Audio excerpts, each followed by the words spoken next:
Logan Christopher, welcome to the OPP. Thanks for having me, Sean.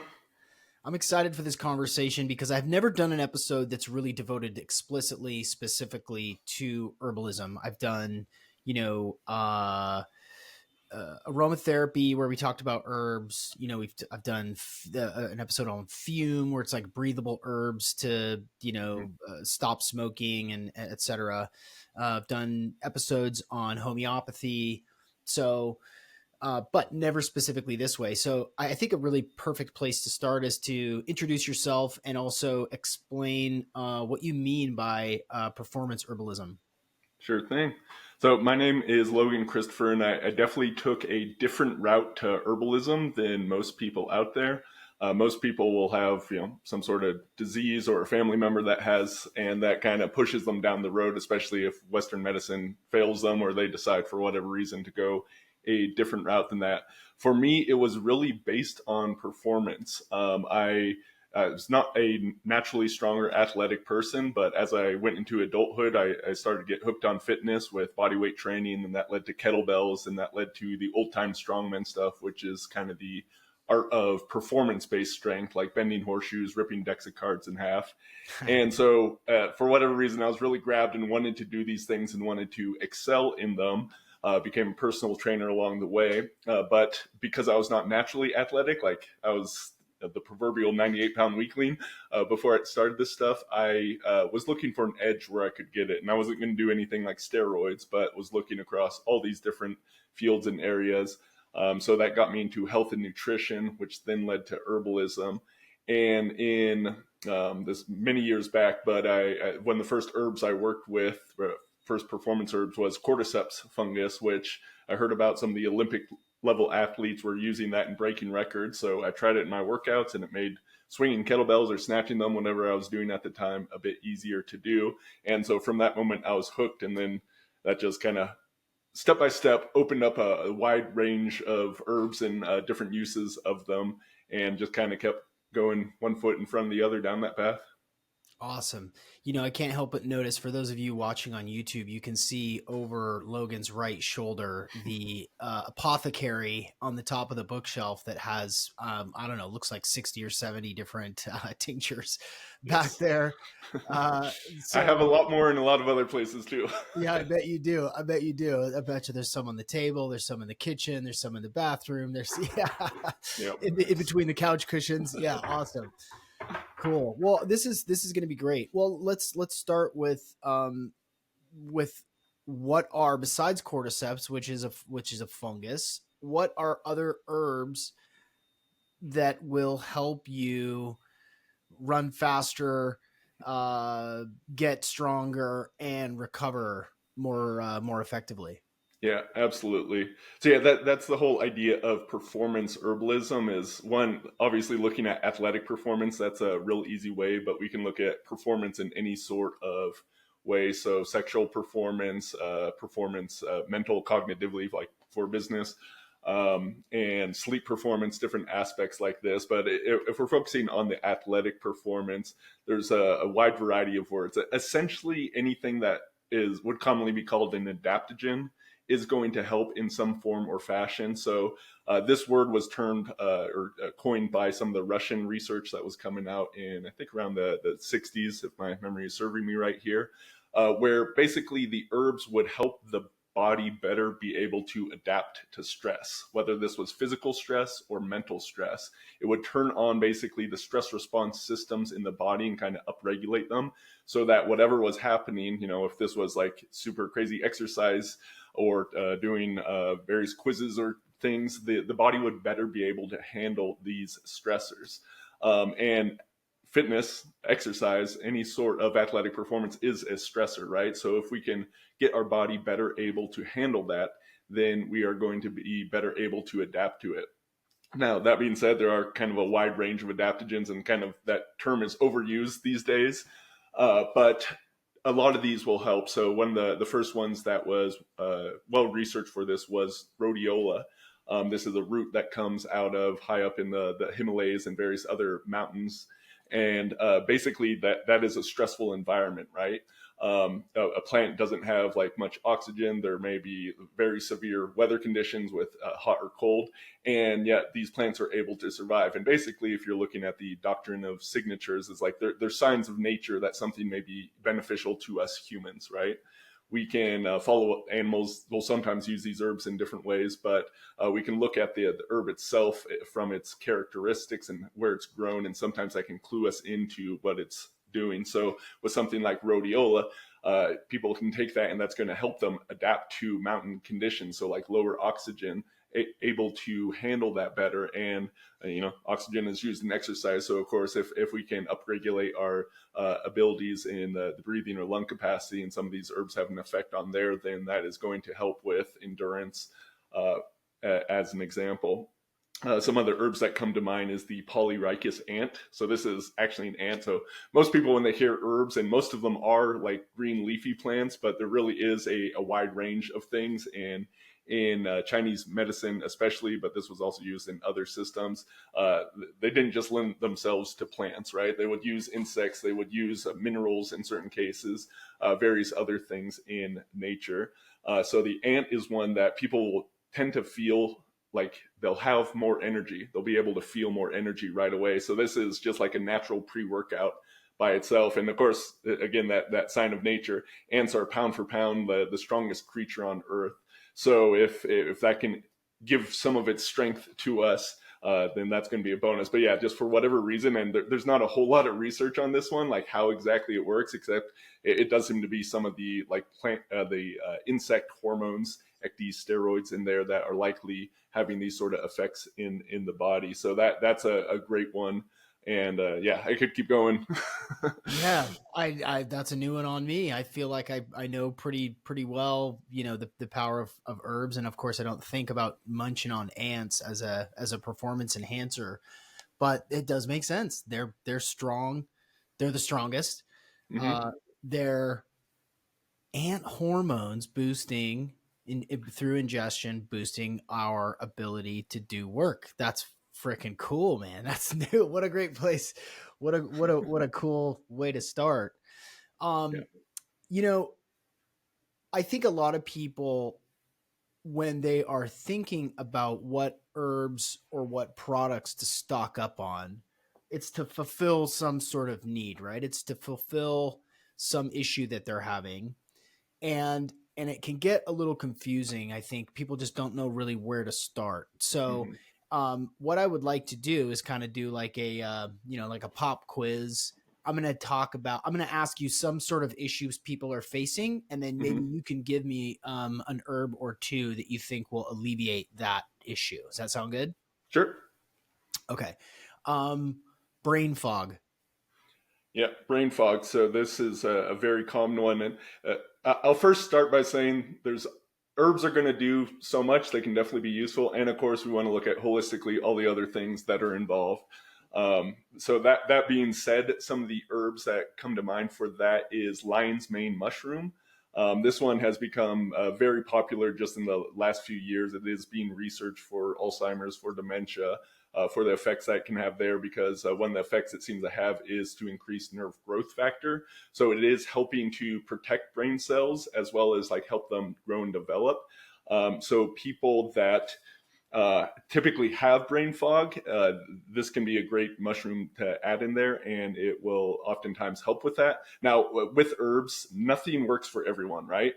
We're all humans, but we have differences in our biology and what is going on. So the best way to use herbs is just, you hear about something, maybe you have that symptom like brain fog, then go and try it, see if it works for you. If it does, great. If not, try a different herb. So another herb that is great there is bacopa. That comes out of Ayurvedic medicine. I like to call it the number one herbal nootropic. So nootropic is another term that was used to talk about either nutrients or oftentimes drugs that could help increase like memory, focus, attention, all these different capacities of the mind. And bacopa is one that, for me, with the powdered extract we have anyway, I can feel it right away. Like I feel focus come on in the mind. And in addition to those kind of instant effects, which again, not everyone's going to feel that, but studies have shown over time, like a span of 4 weeks, 8 weeks, longer than that, taking it consistently is going to improve the various things that they look at in there. So those would be two of my top there for brain fog. Perfect. Sleep issues. Mm-hmm. Yeah, sleep is a very common thing, and again, there's so many different things, but two that come to mind are valerian root. This is very well known for sleep. It is a very strong smelling herb. The roots. An interesting story I happened in some of my herbal training. A guy was talking about going out and wild harvesting valerian. So digging it up, getting the roots, putting them in the car.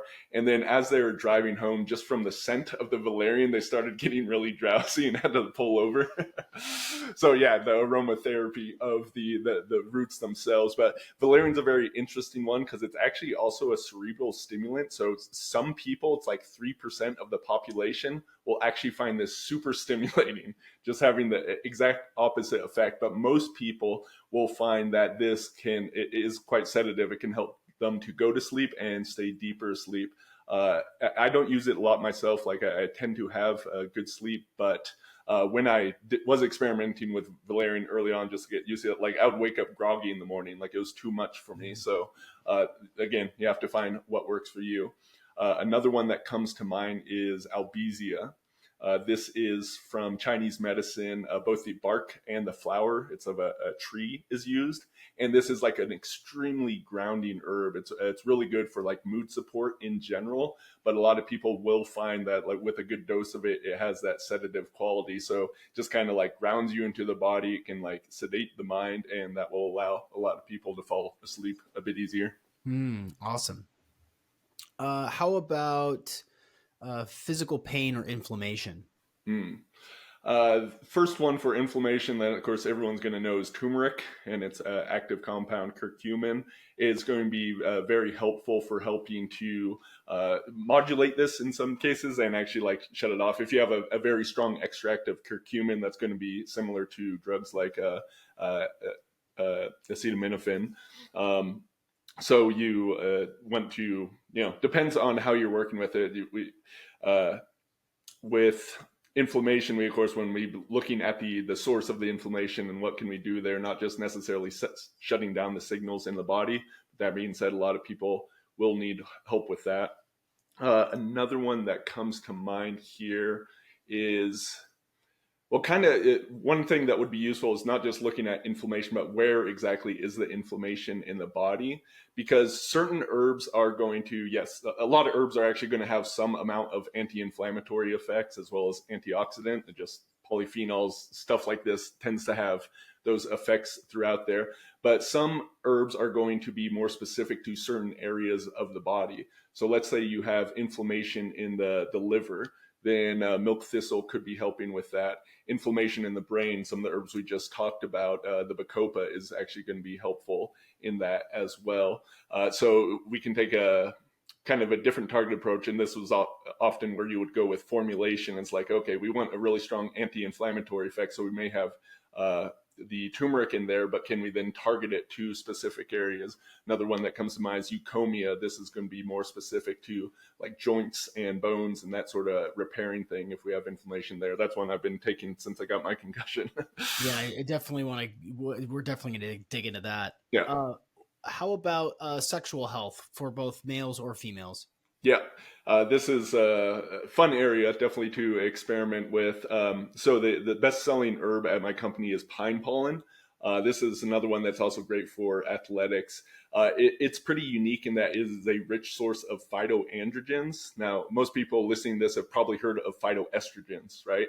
These are estrogenic compounds that are in soy is one that has the huge amounts of these, but also flax, hops. It's in all kinds of foods like apples, coffee. Tons of foods have these, but there's also phytoandrogens. So these are basically plant testosterone mimics that are available, and pine pollen is a great one of these. So this is really helpful for helping to optimize the hormone system, and with that comes sexual function. So this actually works. It's more well known as a male herb, but it can actually work great for women as well. Women have testosterone and various androgens as well. It's just about 1/10 to 1/15 as much as men. But in many cases, women actually have too low of these. And this is a big and growing problem in our society because of not the phytoestrogens so much, but the xenoestrogens and the other endocrine disrupting chemicals that are out there. A lot of these, such as phthalates, are anti-androgenic, so they're specific chemicals, and like these will be in all sorts of skincare and perfumes and air fresheners and various plastics. These are directly anti-androgenic, so it's things that kill our testosterone. So pine pollen has become more popular. It's still not a well-known herb for just helping to kind of offset and balance those effects out. So that is a great one. Then my other favorite is Sustanche. Sustanche is another great one from Chinese medicine. Its nicknames are Sustanche in your pants or the stalk enlarger. So in Chinese medicine, it's said that it increased blood flow specifically to the genital region. And some people do actually notice effects of enlarging size there. But even without that, it's definitely supporting stamina, blood flow, all kinds of other things. So that is a great one. Back in, it was like the 1500s or so, the Chinese formularies, like 80% of the sexual formulas out there all use Sustanche. Like it was that that important to the area. And of course, there's a bunch of other fun ones like horny goat weed, Tonkat Ali that also help with this, but there's a couple of them. Yeah, I can attest to the pine pollen. I've been taking pine pollen for off and on, which is actually a question I have for you. Off and on for, I don't know, probably a year or so, Yeah. and I can tell a massive difference in the way that I feel, the way that I, perform when I'm training jujitsu, energy, and you know, herbs like that can enhance your hormones. Those are like big bang for your buck, because when your Mhm. hormones feel better, you have a better life. Like Yeah. your mood is better, you look better, you have more energy, you're using that energy so that you can sleep better later. So I'm a huge fan of pine pollen. It's a pretty intense. The version that I have is done with moonshine, or alcohol, so it doesn't have any ethanol. Mhm. Well, I don't know if that's right, but it's a really strong, really spicy, pungent, Mhm. herb. But I love that a lot, and I can attest to that. This is fun. Okay, let's keep going. What about skin health, beauty? Yeah, so it's an interesting thing in Chinese medicine that a lot of the beauty herbs are also ones that are good for what they would call in the three treasure system Shen, but that's going to be both your like mental and emotional health. So kind of the idea in Chinese medicine is like you'd want the outside to reflect the inside, right? And not just be superficially fake. So some of the herbs that come to mind for that are Schizandra. This is a berry known as the five flavor fruit. So it's mostly like sour and astringent, which is kind of that puckering type of mouthfeel.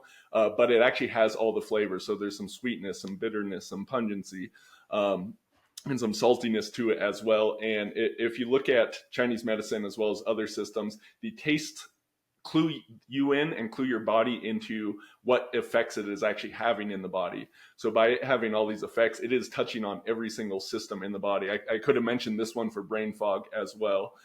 This is actually going to have some sexual effects, but it is definitely well known as one of the good herbs for skin health. It is really good for liver detox. It helps support phase 1 and phase 2 detoxification. And because a lot of our skin is basically an elimination vessel based on our diet and whatnot. So if the liver is backed up, which tends to happen because we're dealing with so many chemicals in our lives these days, then the body is sometimes shuttling those chemicals off elsewhere for excretion. So Schizandra is a great one for that. Then pearl powder is another one from Chinese medicine. These A lot of these can be used both topically as well as internally, and that's a great way to do it because they can have the systemic effects when used internally, but also can be used topically as well in like a face cream. You can brush your teeth with pearl powder. There's all kinds of fun ways of using that one. And that one again, it's like kind of subtly sedating to the nervous system, just have it in like a good kind of even keel thing, but it also is, of course, very rich in calcium and various minerals. It has mucopolysaccharides, which are beneficial to the skin. So a wide variety of different benefits from that one. Yeah, I've just recently started to read a little bit more about pearl powder and pearl as a use. I think it was David Avocado Wolf, Mm-hmm.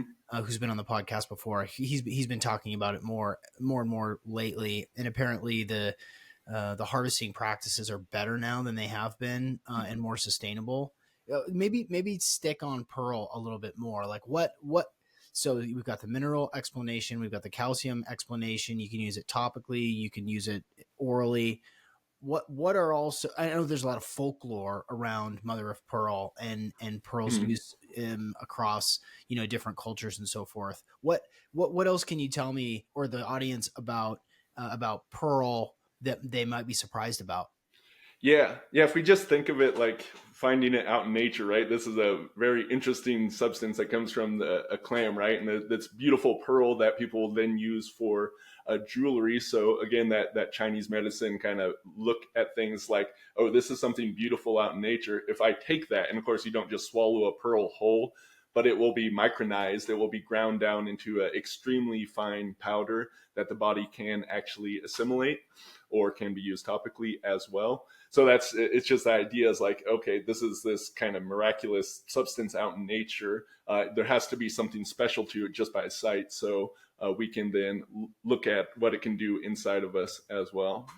Cool. So cool. Yeah, I think I need to get on some of that pearl action. Yeah.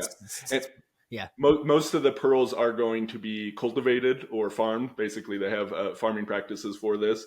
But if you look, there definitely could be wild pearl out there. And a general kind of thought from Chinese medicine, or just in general herbalism, is there's good reasons to do cultivated. It's going to be much cheaper, and the quality control can be very high in doing that. But with wild, you're kind of getting something that is out in nature. It tends to have more of that Shen element to it. So for instance, with reishi mushroom, which is well known as a mushroom, this is really great for the immune system. But if you want more of the kind of the Shen effects, which is the lightning, the enlightenment sort of effects, then getting the wild reishi is going to be even better, because it's kind of like it's harvesting, it's collecting that from its natural environment, which is going to be much different than being grown in even pristine conditions, but grown in a farm, a little bit of a different environment, and therefore that's going to change up some of the mechanics of it. Totally. Yeah, that makes tons of sense to me. Something that's and this is from salmon to reishi. It's like if it's wild, it's probably more resilient. It's probably more potent. It's not it's not being grown under controlled circumstances where things are really consistent and kind of pristine, but rather it's a little bit more resilient, which makes it probably more potent. So this might be a roundabout kind of, that was fun. Thank you for, Yeah. I mean, obviously you know your stuff, Logan, and I appreciate you playing that game with me, because that's what people are after, right? Like they could know about, Fedosia agrestis, but if it's like, well, cool. It's a fun word to say, Fedosia agrestis, but what does it do for me? How can it affect me? I've got a sore wrist and my junk doesn't work and I'm tired. Those are the things that I want to target. And so by doing that, you've given people, some really targeted information. So one of the things that I've been kind of grappling with a little bit recently, and this is, going to reveal a little bit about how we do things at my house, is, we believe in the body's innate ability to heal itself. Mm-hmm. And that is a massive theme in everything that I do. So we delay, when my kids get sick or I get sick, we delay treating stuff because we want the body to practice recovery, Mm-hmm. from a cold or from an injury or from sleep. We want the body to do its thing.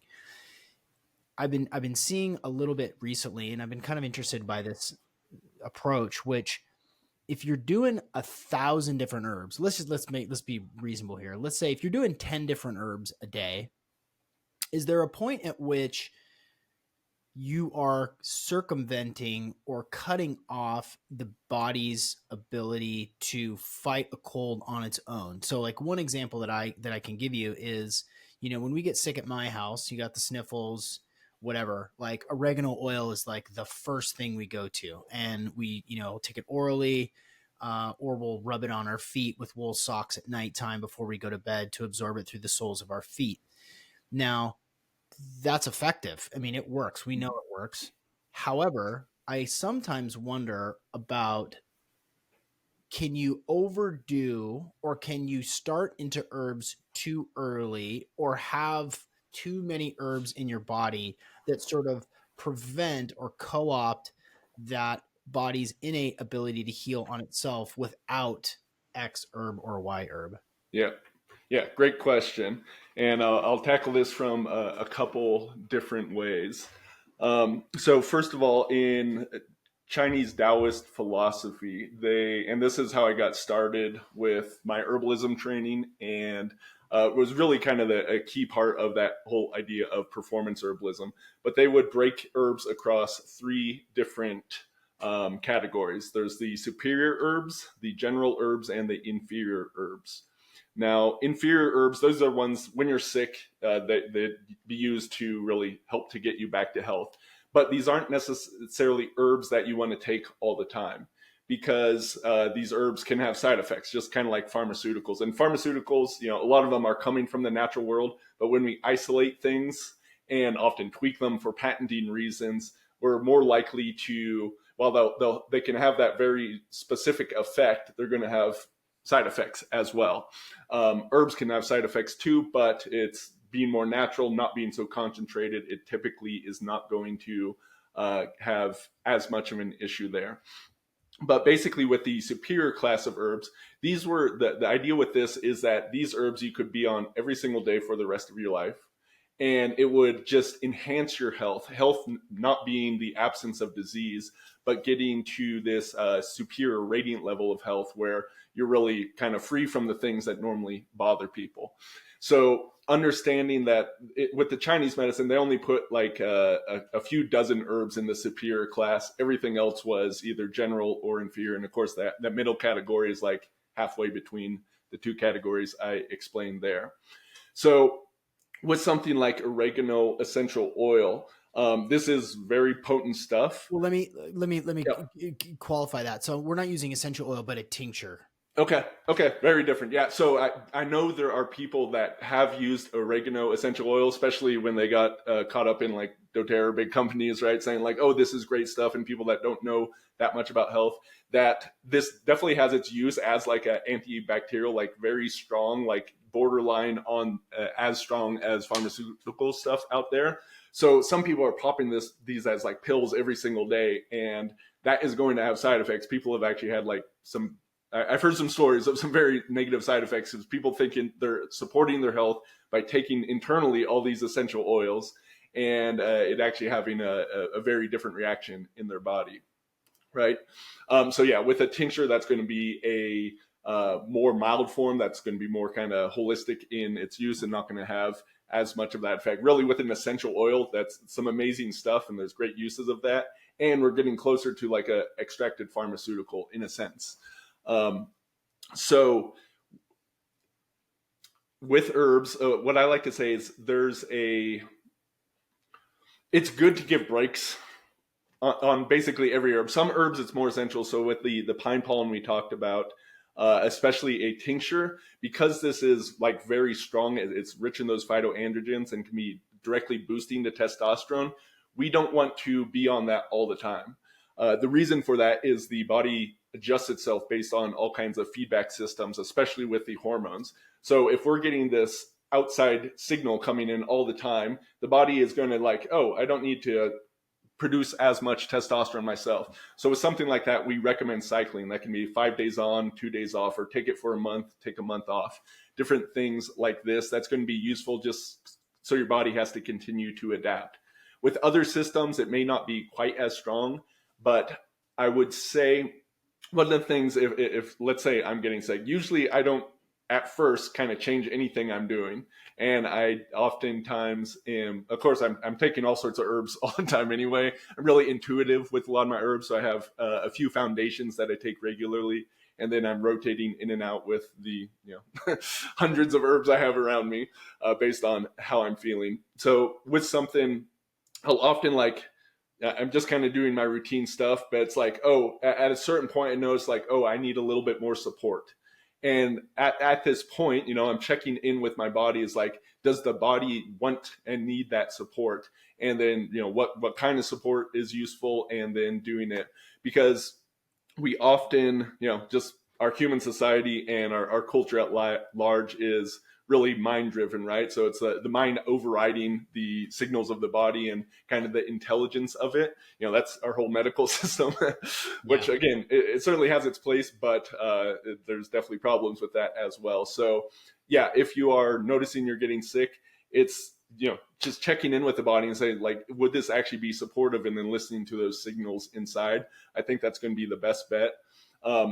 For my kid, I'm supporting her immune system in a variety of ways, but it's not always, there's some things she takes regularly, but even with the herbs I'm dealing with her, those are rotating over time. Fascinating. Yeah, you've laid that out really, really clearly. And the catch for people is, how do you know how to build that intuition unless you have an interoception that's finely tuned, like, oh man, I'm feeling sluggish, or I'm feeling inflamed, or my gut is funny, or I'm feeling sad, or whatever.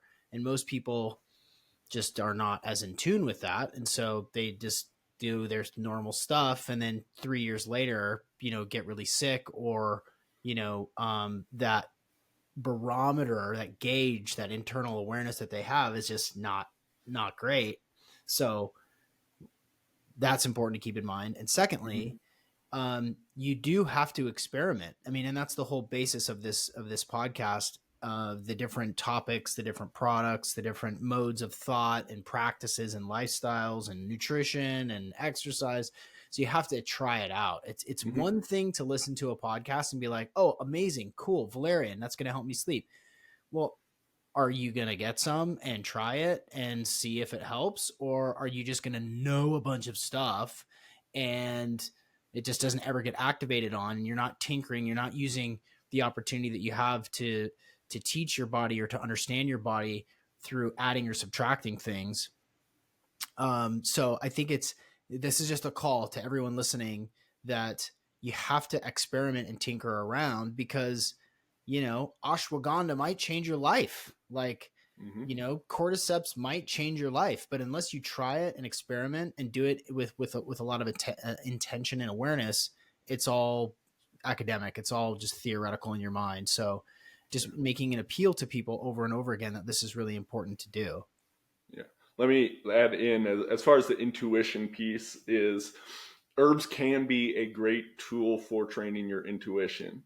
What I mean by that is, yes, I agree with you 100%. All the experimenting there is like, okay, with a lot of what I talk about performance herbs is, most people take these based on faith, or, they listen to a podcast, it sounds good, I take it. Really, hopefully, herbs should deliver like tangible, feelable benefits in many of the cases, not necessarily all of them. Some are much more so feelable than other ones, right? So take valerian, you can take it as a tea, take it as a tincture, take capsules of it. Does it change your sleep?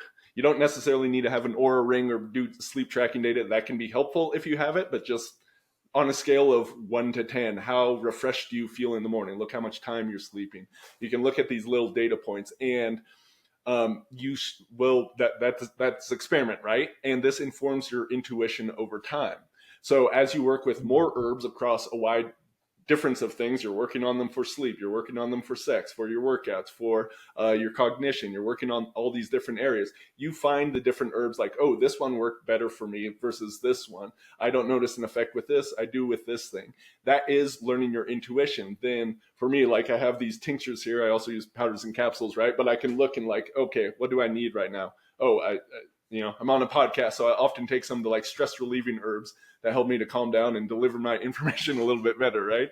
So that just looking at these, I can tune in. And of course, this could be a mind process, but it can also be a dropping into the heart, dropping into the body, and kind of feeling that and noticing like what would serve my system as a whole best at this time.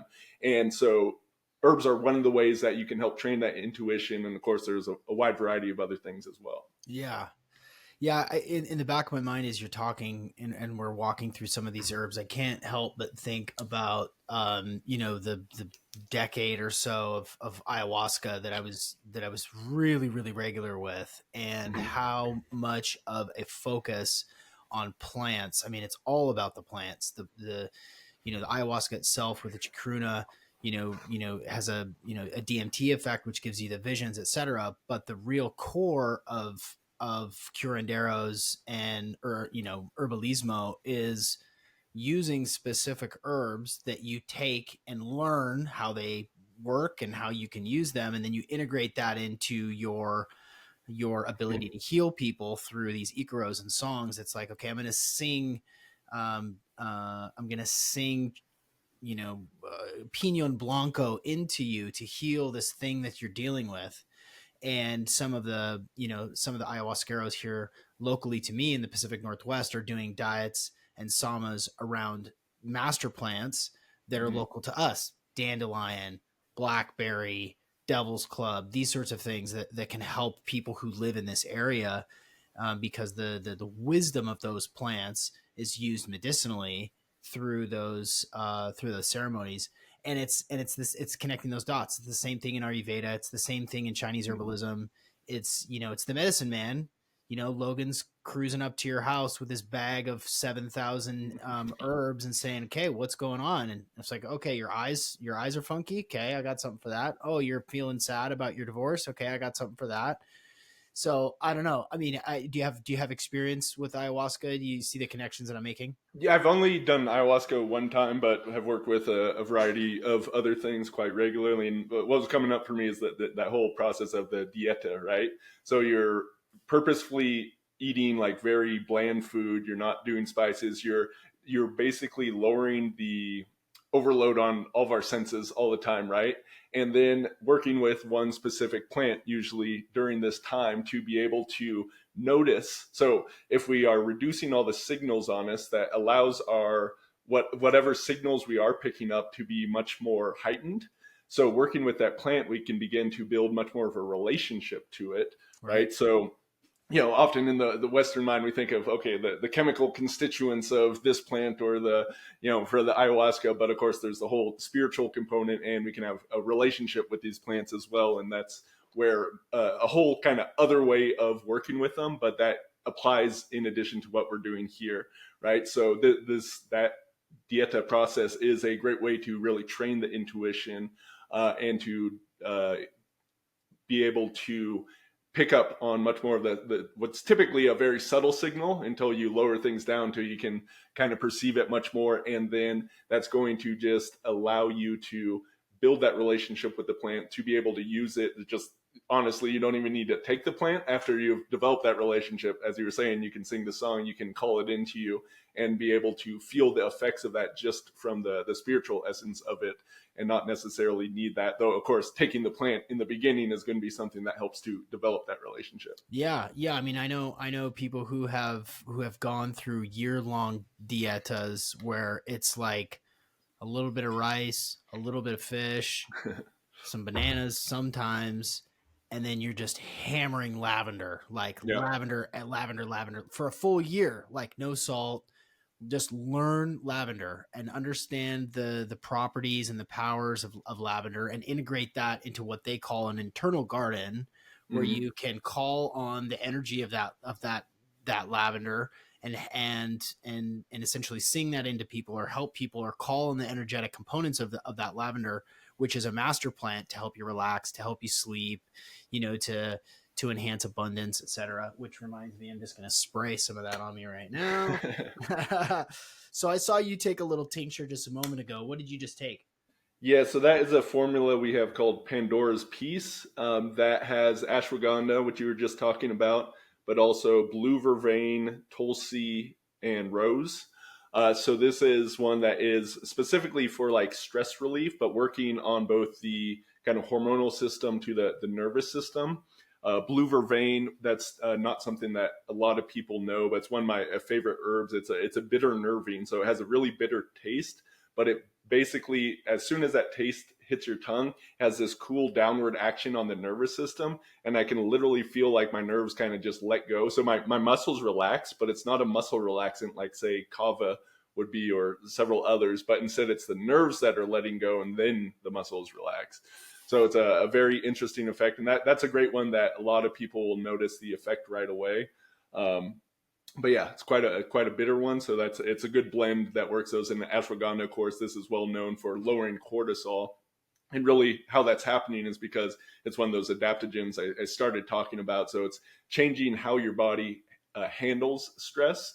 And so a typical thing with people that start taking ashwagandhas like after months is like, oh, the things that stressed me out before just don't seem to affect me the same way, right? So with that lowering of stress, whether physical or mental, cortisol, which is known as the stress hormone, but it's really kind of the stress cleanup crew, that typically will lower. And with that lowered, there's more of the hormones available for testosterone, for progesterone, stuff that it's typically going to have an inverse relationship with.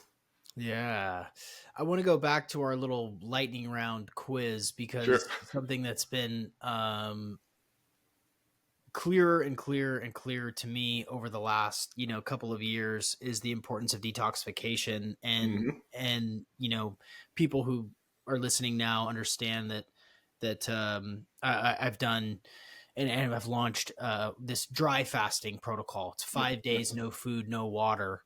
I'll say that again: 5 days, no food, no water, and the detoxification that you get from that, from intracellular, from parasites and gallstones and inflammation, et cetera, is profound. So I've just been, really been on a detox kick, and it's sort of a word that gets thrown around, but people don't really understand. You sweat and that does it. Yeah, you go to the bathroom, that does it. So what is an herb that you really like for detoxification? Yeah, the more I've learned about health, the more I've realized like detoxification is really key. And again, that comes back to the very polluted world that we live in right now. I'm just finishing up on a new book called Chronic Chemical Castration that dives into the endocrine disrupting chemicals, and it's kind of a two-part, what I call untox, right? How can we lessen the amount of these, right? So, I'm drinking out of glass here rather than plastic, for instance, and a whole bunch more than that, right? But then how do we also support the detoxification systems as well? And there's a lot to detoxification. So the liver is going to be pretty much the most important organ involved in all this. And that's hard to say. Like the whole digestion is really important. The lungs, the kidneys, the skin, all these play a role, but the liver basically has to handle every single toxin, both the ones that come from outside as well as ones our body just produces in its everyday activities as well. It has to process like all the hormones that are going on in our system as well. And because there's so much toxicity going on, the way to really think of it is our liver tends to have a backlog, right? It can't get to all the stuff it needs to do. So let's say you're drinking an alcoholic drink just once per day, right? By itself, if you did this every once in a while, the liver prioritizes alcohol. It's like, this is a bad toxin, we need to get this out, right? But if you're doing that chronically every day, along with all the other toxins, then this is why people that drink regularly will run into hormonal trouble, for instance. So supporting the liver is going to be very important. There are a variety of herbs that do that. You mentioned dandelion. I think I mentioned milk thistle before. Those are great. The schizandra I was mentioning, really great for liver detox. Again, that's supporting phase 1 and phase 2, which is essentially, for the most part, fat soluble toxins, which tend to be the worst kind. They need to be transformed into water soluble forms in order to be flushed out of the body in many cases. So that has to do with both the phase 1 and phase 2 detox. So liver is great. Then I'll also mention shilajit. This is one we haven't talked about yet on this call. One of the top anti-aging substances from Ayurveda. It's known as the destroyer of weakness and the conqueror of mountains. So when I heard those names, I was like, get me that. I got to try this. But this is a natural source of fulvic and humic acids, which are great detoxifying compounds. So these can pull out heavy metals and various sort of other toxins from the body. It's also rich in trace minerals. It's helping to deliver nutrients into the cells as well as shutting those toxins out. So this is a great one overall that is going to help assist in that. So yeah, those are a couple, but there's really so many more. And again, with this, we have to look at the different systems. So there's some that are cleaning the blood, some that are moving the lymph more, some that are helping with digestion in different ways, some that are supporting the liver. So really we want to, kind of look at the whole big picture, especially depending on what is ailing a specific person. Yeah. I'm a massive fan of Shilajit. I mean, you talk about, and I think a lot of people want to feel something. They want to notice what's going on. It's like, oh, I could take this thing, but I don't know if it's working. It's just, I'm paying for it. Mm-hmm. I don't know how much it's working for me. I can't really feel it. Shilajit for me, when I first started taking it, I could feel it like immediately. And for anyone listening right now who has not tried Shilajit, who doesn't have it or take it, it to me could be one of the most profound supplements that anybody takes, because it just does everything. The humic and the fulvic, just all the things that you just mentioned. It's a profound product. You got to be careful about heavy metals in it, so you got to source it from a really high quality, provider. But for me, it's a game changer. It tastes terrible, but it's worth it. It's worth it. Yeah. So before we turned the microphone on, you told me that you just had a traumatic brain injury 12 days ago, which, hooray for you for rallying and being able to be so sharp on this podcast with me, falling down the stairs and recovering. I want to hear what sort of things you're taking now from an herb perspective there that's helping you, recover. Yeah. So I'll start with a little bit of the story. Sunday morning, less than 2 weeks ago, I don't actually remember waking up or what happened. My guess is that a cat tripped me and I fell down a flight of 13 stairs. I got to play a little bit of Dexter with the blood analysis, because there's the pool of blood at the bottom of the stairs. I actually just got the stitches out. I had stitches right here and 2 staples in my head. The skull fractured. My brain was bleeding a bit. So after, I don't know if I actually got knocked out or if I was not, but I kind of stumbled to the bathroom, checked myself out, then went upstairs, woke my wife. She drove me to the ER. I ended up doing CT scans for that. Had to refuse different medications they wanted to give me because I didn't want to do that. And so that's how I know that the brain was bleeding, the skull was slightly fractured. So I spent the night overnight in the hospital. Probably the most important thing I did was DMSO, dimethyl sulfoxide. This stuff is quite amazing in the case of acute neurological injuries. So this includes things like concussions, but also strokes and various other things. Actually, it's great. It's kind of a cure-all for all the stuff it can help with arthritis and immune system, like a wide variety of stuff. So I didn't remember it like right away, but once my memory kicked in while I was in the ER, and then I sent my wife off back home to go get it and started putting that stuff on my head. So my recovery was quite good from the beginning. Like, there's obviously a different degree of how bad, like my memory got knocked out when I was at the hospital. They were asking what year it was. I was saying 2024. They were asking what month. I was saying February. I did remember my name, but I was definitely otherwise quite confused, and lost about 2 hours of that day. So it was significant. Since really the goal is get out of the hospital, I wrote this whole thing that like the hospital is a place of stabilization, not a place of healing. Right. They literally, besides the stitches and staples and offering surgery, should my brain bleed have gotten worse, they didn't do a single thing to actually help heal or support the brain. So really that process started with the DMSO there. But then once I got home, I've been doing a wide variety of things. So the lion's mane mushroom that I talked about for brain fog. That's one I've been taking a larger than normal dose of every single day. I've been taking elk antler. This is literally the antlers of elks. It's really rich in growth factors, which includes nerve growth factors as well as like bone growth factors and blood growth factors. So I think this has been useful for repairing both the brain and the skull. Eucomia is a great one on the bone healing front. So I've been taking that. Let's see what else. I'd say those are kind of the main herbs. I've also been doing quite a bit of elderberry, just having the polyphenols, which are useful as an antioxidant, kind of clean up some of the damage there as well. Some other supplements I've taken are magnesium L-threonate. That's a form of magnesium that's specific for the nerve and brain health.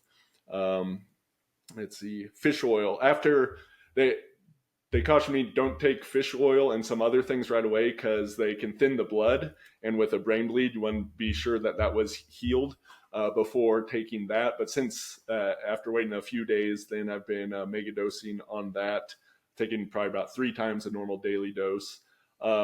In addition, I've been wearing these blue blocking sunglasses all the time. Like I laid low more so than I felt I even needed to as far as staying off the computers and whatnot. But over the last week, I've been gradually easing back into work. But I've been eating a cyclical ketosis diet. So not completely ketosis, but having the ketones, this is useful for the brain. So I was also supplementing with some exogenous ketones, but having like just fatty and protein meals for breakfast and lunch, but then eating some carbs at dinner. That's supportive of it. Been going for some walks. Yesterday, I did my first hyperbaric oxygen treatment, which is really good for coming back from those. I'll be doing a few more of those as well. But yeah, I have to say, one, because I'm quite healthy, like I started at a very good foundation from which to bounce back from this.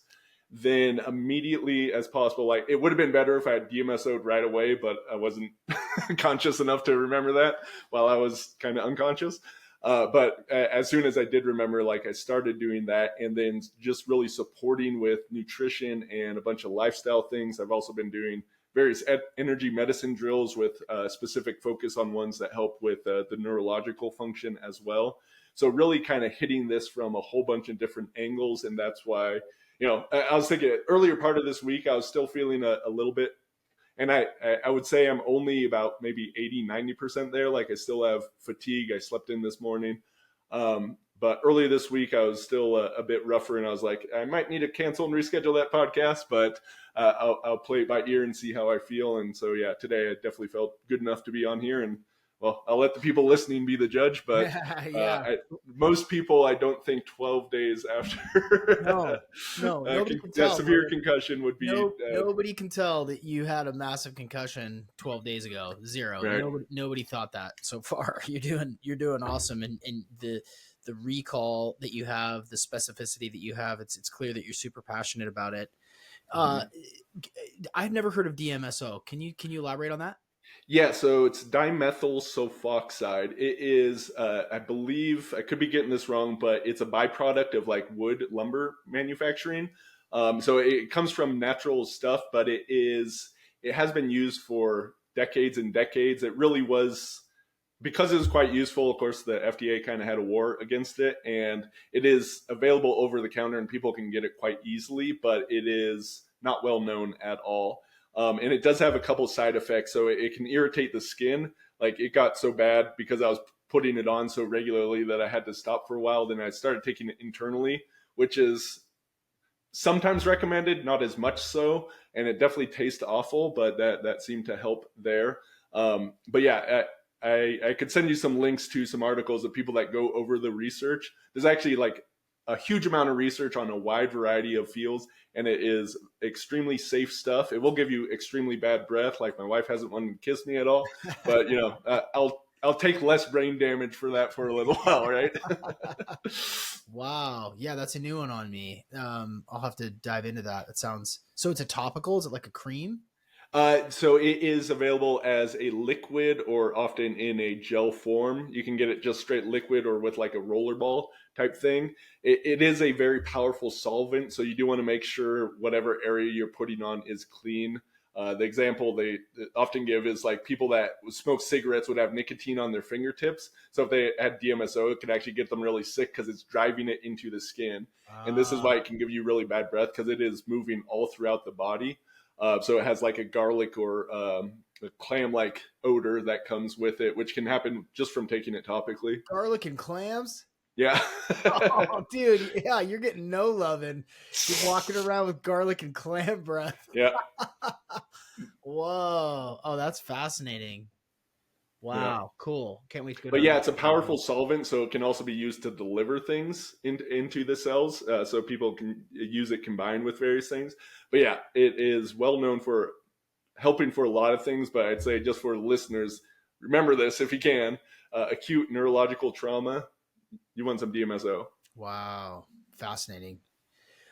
What sort of strong opinions do you have that people might call you crazy for?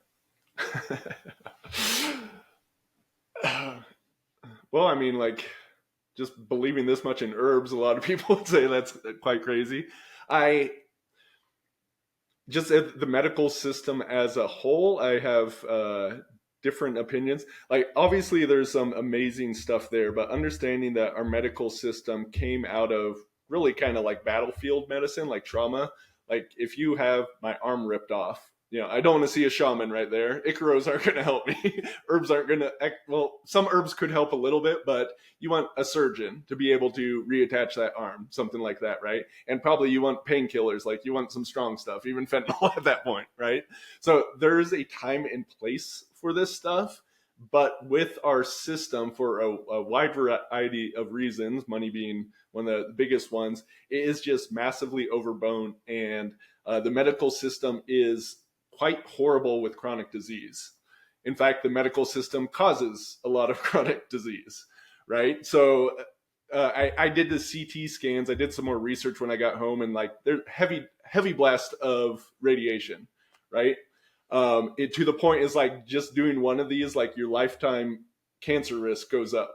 So they want me to go back 30 days after this to do another one, and of course I'm declining that as well. While I was at the hospital, they wanted to give me antibiotics because I had cuts on my head, right? So I refused those. I did allow them to do like a topical antibiotic on the thing. But I didn't want to do the systemic ones because of all the problems that systemic antibiotics are going to cause. Like, I don't want to carpet bomb my system, especially when I'm trying to heal from an injury. The bacteria is likely playing some role in there, though I can't elucidate exactly how that is happening. Just, the bacteria in the gut are producing neurotransmitters, for instance. They also wanted to give me a tetanus shot, which I definitely said no to. I had to say no like 3 times, like different doctors asked me. I was like, nope, not doing that. I'm not going to put something that's neurotoxic in my system when I'm battling a neurological injury, right? So these prophylactic steps, if you understand from the system why they're doing that, it's like, oh, in case you get this, we want to do it. But they're not recognizing the side effects these could have, and that this, in this case, would actually make me much worse off and less able to bounce back. So it was good to be able to go to the hospital to look at those CT scans where, I probably could have just, if I had a doctor that like knew neurological injuries and just kind of looked at me and watched me for a while rather than the stream of different doctors and nurses that came and whatnot, I could have done without those, but I was under head trauma, so it seemed like a good idea at the time. Sure. Right? But understanding that, so if we got to the point, if my brain just continued to bleed, one, I probably would have declined the surgery and at least like tried some other things first to see if it could have got there. But it had stabilized, so I was good to go. And then, the hospital offered me none of the things that I was doing, right? This was all from my own knowledge of doing it. So if everyone could better understand that, yes, our medical system has its value, but that value is like 1/10 of what it is. Yeah. And that there are these wide variety of other things. So we've talked about herbs, but understand, like, I'm doing all this lifestyle stuff. I'm doing energy medicine. I'm working with some other technologies like the hyperbaric oxygen. health, if we want it, we really need to have some knowledge of this stuff and really be working with it in a way that can help to not only increase our health long term, but it also can increase our performance right now, right? So again, I think my foundation of health and the tools that I have is the testament to me bouncing back at this. And it's kind of interesting because I'm like one of the healthiest people that most people know that are around me, right? So I don't generally have any sort of accidents or injuries or diseases that are real bad. So I often don't get to use my healing powers on myself. So this Right. was Yeah. obviously I would have rather this event had not happened. It has not been fun to go through, but it was a good kind of case study in the all the wisdom I've gleaned over the years. Yeah. Put it to the test. Yeah. I think you made an excellent point about being your own advocate when Mm-hmm. you have to go to the hospital from injury or birthing of a child, or Yeah. all this stuff is really, really important. And yes, it does take a bit of reading, it does take a bit of research, but like Paul Chek always says, and I've used this quote 1,000 times, sooner or later health is going to be your number one focus. So starting to educate yourself and understanding side effects, understanding exposures, understanding natural ways to heal yourself, understanding what to decline when you're being offered it at a Mm-hmm. hospital or at a doctor's office is really, really important for everybody to know, for not just you, but for your family, for your children. It's nobody else is going to advocate for you. They're going to just give you what they think you need, and sometimes they're going to give you stuff you don't need because that's just standard care. Mm-hmm. And they're incentivized in certain ways to do certain things and treatments at the hospital. Yeah, in this conversation with this audience, that's not that provocative a statement. Like we're on board with that 100%. Yeah. Okay, so you want me to come up with something more I provocative? mean, yeah, let's push it, man. Let's push the envelope a little bit. What else? And uh, it can be really kind of anything. Like what's sensational? What do people call you crazy for?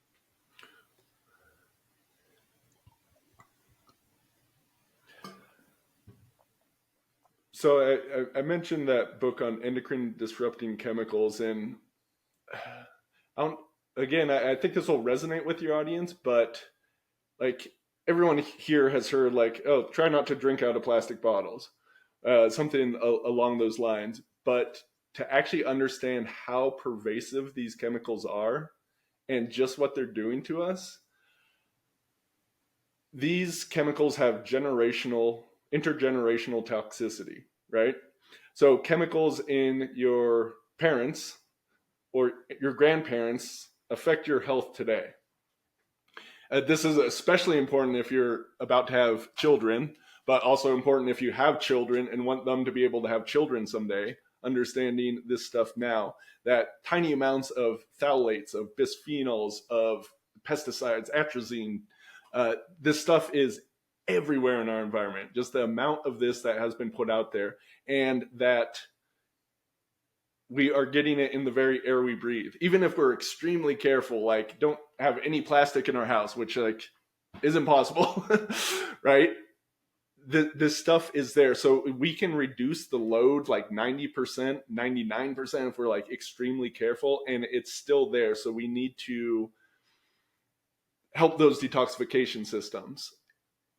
And the human species relies on this. Right. Like that is the point that like we could have already kind of screwed ourselves up, like recognizing just how long it takes for the effects of these chemicals to be known. So everyone listening to this probably knows people that are infertile, having to do IVF or having troubles conceiving, miscarriage rate. Like from the 1970s, 1% decline in sperm rates per year, 1% drop in testosterone, 1% increase in erectile dysfunction, 1% increase in miscarriages, 1% increase in gestational surrogates being used. Like across the board, this is just increasing, and it's not slowing down.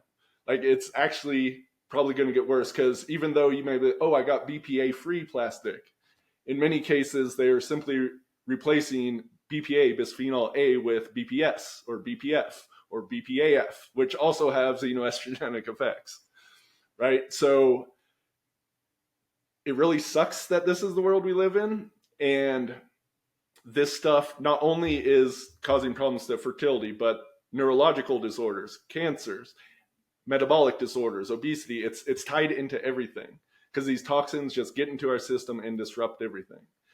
So you really need to be careful about this stuff. You need to learn what to do. And a good thing about the herbs is one of the hypotheses I kind of came up with.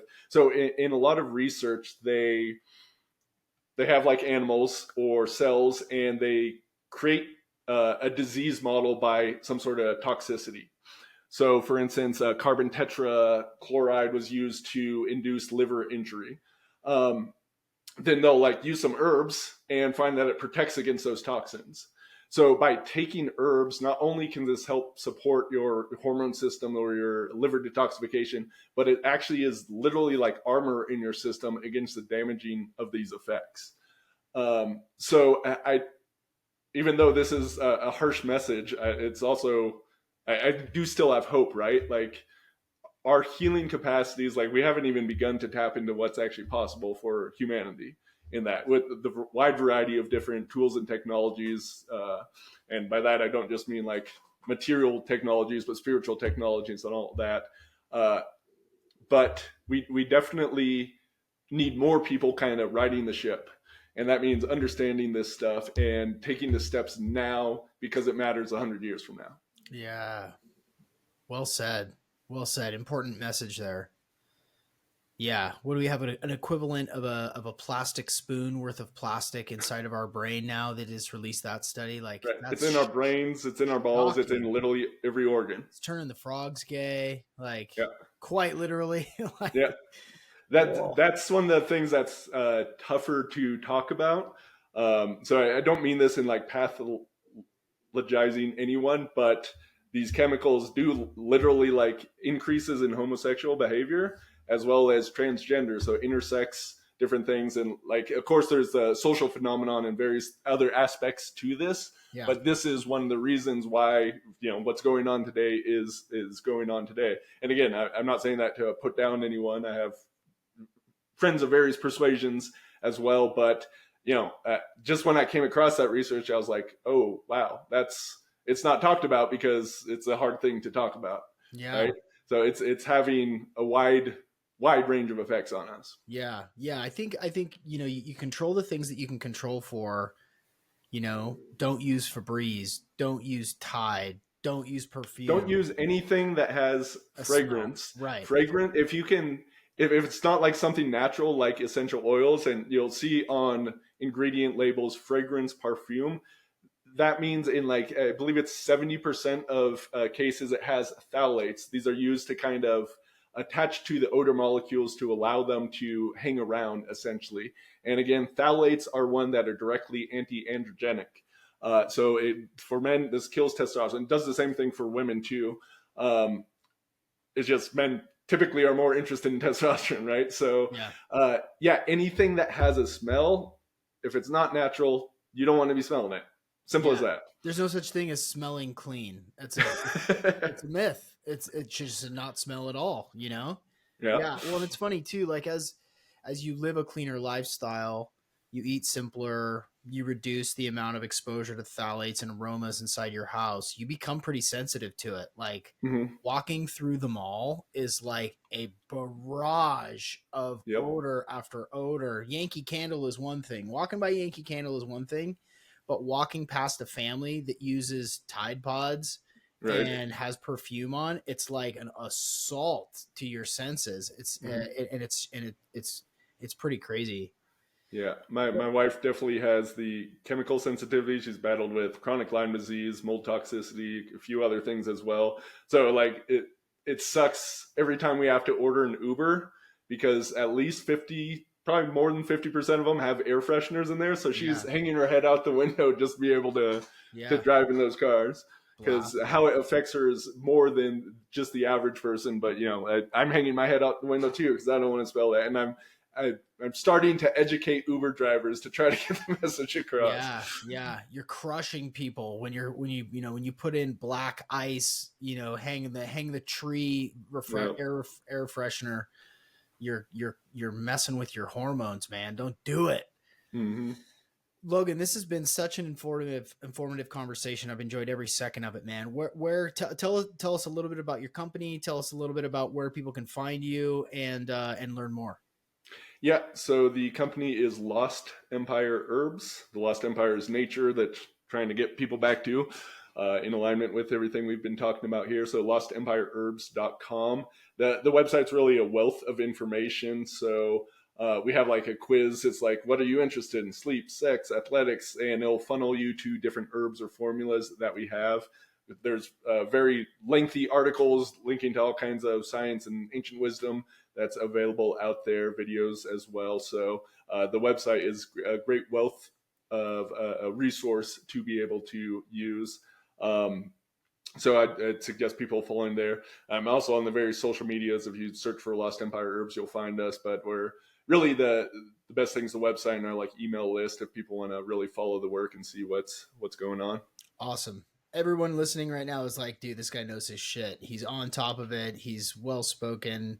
I mean, yeah, awesome. So I'm gonna land this plane with one question that I ask every single guest at the end of the interview, and it's a fill in the blank question. And this can be about anything. It doesn't have to be specific to herbs, but it can be, and you can elaborate as much or as little as you wish.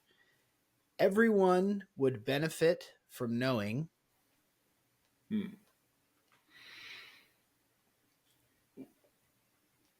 What pops into my mind is kind of a framework for health and healing that I use. In our culture, we tend to think of the physical, and there's really, I like to look at 5 different, I used to call them levels, but it's really kind of planes or lenses because there's not really a hierarchy to them. There's the physical, the energetic, the mental, the emotional, and the spiritual. And there are different healing modalities across all of these, right? From like Reiki to surgery, right? We can span a range, literally hundreds of modalities. Most people, don't even know enough modalities, right? Learn a couple, see what you're interested in, right? But try them for different things. And when you are facing this is useful for performance, but we'll stick to just healing right now. So with the brain injury, right? I was doing physical things as far as like my environment, what I was doing with this, walking around, not having too much stimulus around me, doing physical things with like the chemicals from the supplements and the nutrients. But I was doing mental and emotional stuff, energetic stuff with the different drills, working with the different technologies. The more you can really throw this full stack at it, in general, that's going to be useful because, well, sometimes, let's say, even if you have a physical pain, people think that's physical, not recognizing if they did some like EFT on it from some situation that happened 15 years ago, it can make the pain go away completely now, sometimes, right? So sometimes attacking it from a different lens is going to be the most appropriate thing, but really having some experience in some different modalities or some people you can call when you get into these situations, that's going to allow you to have better health overall and be able to do a bunch of different things. So one, again, your experience in these different modalities is useful. And then also, build your Rolodex of people you can call. Know a shaman, know energy workers or people that work on the different things, and be willing to experiment with these different things over time. And you'll find what works best for you. And that should allow you to, not only support your health, but support the health of your loved ones as well. Beautiful. Well said. Logan, thank you so much for joining me today on the Optimal Performance Podcast. Yeah, thanks for having me, Sean. It was a great discussion. Okay, now don't close the window. I'm going to shut this thing down. We'll stop there.